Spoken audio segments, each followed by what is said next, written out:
রুহুল কবির রিজভীকে আহ্বায়ক করে ৫ আগস্ট উদযাপন কমিটি গঠন করেছে বিএনপি। এবারের স্লোগান জুলাই আগস্ট গণ অভ্যুত্থান শোক ও বিজয়ের বর্ষপূর্তি।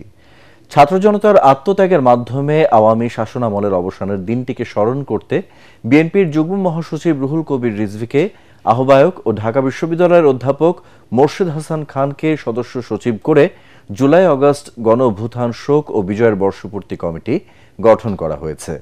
কমিটি ১ জুলাই থেকে কার্যক্রম শুরু করবে। নয়াপল্টনে বিএনপির কেন্দ্রীয় কার্যালয়ে জরুরি বৈঠক শেষে এসব কথা জানান তিনি। অবিরাম এবং নিরন্তর সংগ্রামের মধ্যে দিয়ে বিজয় লাভ করেছি গত বছর ৫ই আগস্ট। জুলাই থেকে শুরু হওয়া গণ আন্দোলন সেটি ৫ই আগস্ট তার পরিসমাপ্তি ঘটে। সেই নিষ্ঠুর ফ্যাসিবাদ পতন ঘটে, সে পালিয়ে যেতে বাধ্য হয়। জুলাই আগস্টের আমাদের গৃহীত কর্মসূচিগুলো আমরা বিভিন্ন উপকমিটির মাধ্যমে আমরা সেটা ১ জুলাই থেকেই বাস্তবায়ন করা শুরু করব।